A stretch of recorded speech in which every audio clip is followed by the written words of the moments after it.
Hello students, आप सभी का स्वागत है अचीवमेंट पॉइंट यानी कि एपी में।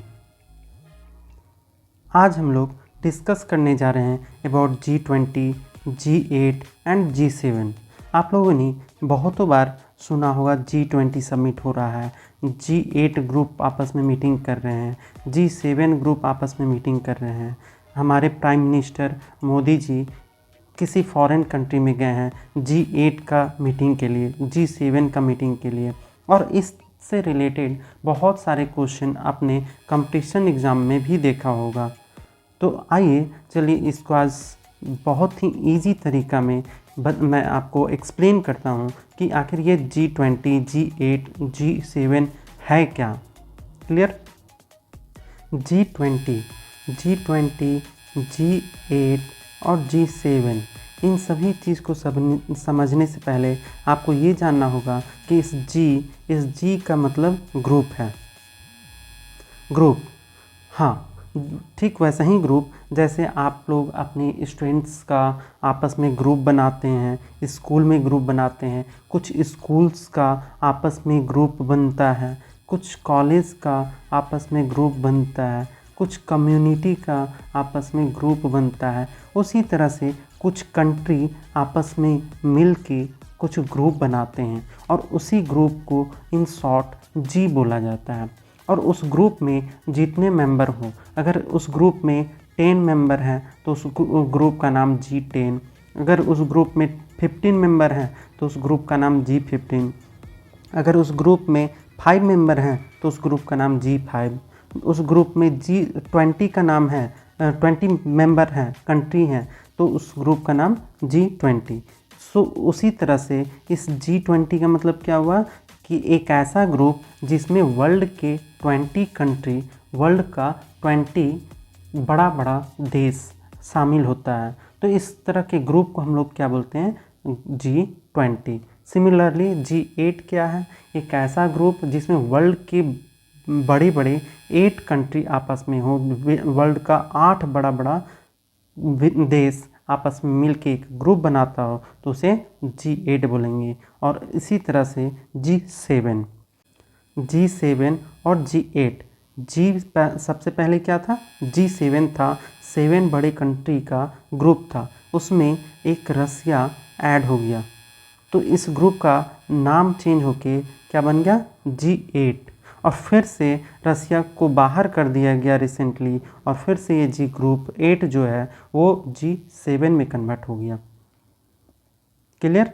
इस बार का G20 summit Bharat that is India में हुआ था 2023 में। ये फर्स्ट टाइम था कि इंडिया में G20 का कोई मीटिंग हुआ। बट आप लोग क्या जानते हैं कि G20 का कोई भी अपना हेड क्वार्टर नहीं है। दैट मीन्स ये G20 कंट्री आपस में किसी एक प्लेस पे, पार्टिकुलर प्लेस पे कभी नहीं मिलती है।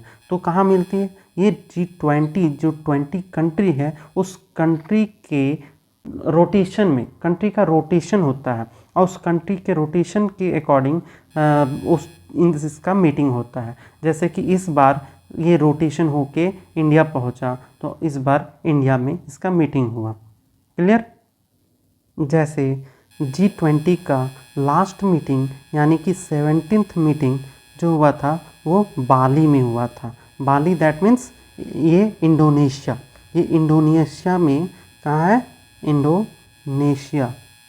इंडोनेशिया नाम का एक कंट्री है हम लोग के साउथ ईस्ट में। तो उस जगह पे 17th समिट हुआ था और इंडिया में कौन सा हुआ? 18th समिट हुआ। और अब इसके बाद 19th समिट होगा। और ये कहाँ पे होगा? ये ब्राज़ील में होगा। क्लियर? सो 17th कहाँ हुआ? इंडोनेशिया में हुआ,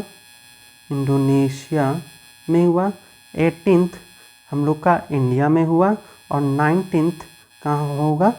ये ब्राज़ील में होगा। क्लियर? ये एग्ज़ाम पॉइंट ऑफ व्यू से बहुत ही ज़्यादा इम्पॉर्टेंट है। चाहे वो CGL का एग्ज़ाम हो, चाहे वो SSC का कोई भी एग्ज़ाम हो, या झारखंड का SSC एग्ज़ाम हो, हर एक जगह ये इन सभी से क्वेश्चन बनता है। तो आइए अब हम लोग देखते हैं कि आखिर और G7 में, G8 में और G20 में कौन कौन सा कंट्री है। सबसे पहले हम लोग देखते हैं G7 में Germany, UK, France, Canada, USA, Italy और जापान है। जबकि G8 में रसिया को ऐड कर दिया जाए तो वो G8 बन जाता है, लेकिन अब G8 नहीं है क्योंकि रसिया को बाहर कर दिया गया है। और G20 की बात अगर बोला जाए तो G20 में Turkey, European Union, Argentina, Brazil, South Korea, Mexico, Saudi Arabia, Indonesia, China, Australia, India और साउथ अफ्रीका अभी तक है। इसका मतलब ये सारा कंट्री जो यहाँ पे दिया हुआ है और इवन ये रसिया और ये G7 का, तो ये सारा कहाँ है, G20 के अंदर में है। इसमें एक यूरोपियन यूनियन है जो कि कंट्री नहीं है बल्कि पूरे यूरोप का एक यूनियन है। क्लियर। इसमें आज अभी रिसेंट का जो इंडिया का 2023 का समिट हुआ इंडिया में, एक और कंट्री, दैट इज़ कंट्री नहीं बल्कि एक और यूनियन को ऐड किया गया है जो हमारे प्राइम मिनिस्टर मोदी जी ने ऐड किया और हम लोग का ये अचीवमेंट है। ये देखिए यहाँ पे कैसे सब G20 के समिट के लास्ट में अफ्रीकन यूनियन के रिप्रेजेंटेटिव को मोदी जी ने इस G20 का परमानेंट मेंबर बना दिया। ये अफ्रीकन यूनियन का लोगो है और ये उनसे मिलते हुए फ़ोटो है। सो इस तरह से अब आपको क्लियर हो चुका है कि G7, G8 और G20 में कौन कौन से कंट्री हैं।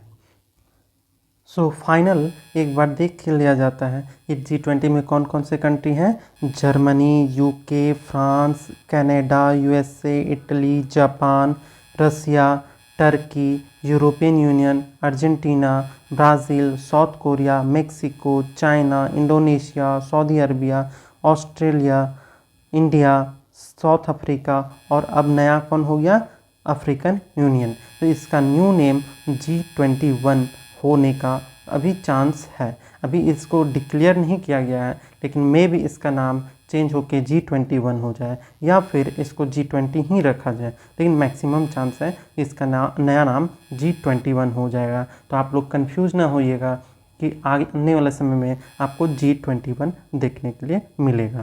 क्लियर। अब इस G20 के बारे में थोड़ा और डिटेल डिस्कस कर लेते हैं।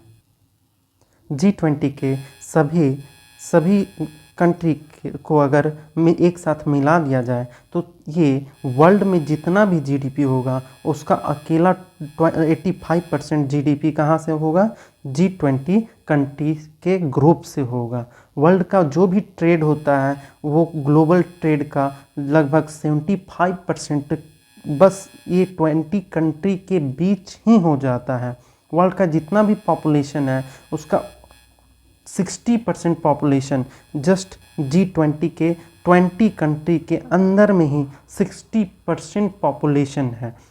More than 80% of fossil fuel emission, यानी कि ये जो 20 कंट्री है मोर देन 80% फॉसिल फ्यूल का इमिशन करता है, इसका यूज करता है फॉसिल फ्यूल का, लाइक पेट्रोलियम, कोल, इन सभी चीज़ का, और इससे मैक्सिमम पॉल्यूशन भी क्रिएट करता है। सो ये G20 कंट्री एज इकोनॉमिकली देखा जाए तो भी बहुत ज़्यादा इम्पॉर्टेंट है, पॉपुलेशन वाइज देखा जाए तो भी इम्पॉर्टेंट है, ट्रेड वाइज देखा जाए तो भी इम्पॉर्टेंट है और पॉल्यूशन क्रिएट करने में भी इम्पॉर्टेंट है।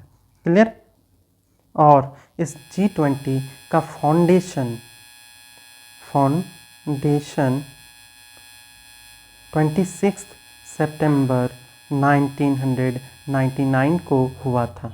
इसका फाउंडेशन कब हुआ था, 26 सितंबर 1999 को। तो यहाँ पे आप लोग के एग्ज़ाम पॉइंट ऑफ व्यू से G20 से, G8 से, G7 से रिलेटेड सारे क्वेश्चन को मैंने अच्छे से डिस्कस किया है और आई होप अब आपको इसमें ज़्यादा क्लियरिटी आता होगा। सो आज के लिए इतना ही। For more update like, share and subscribe our channel. Thank you.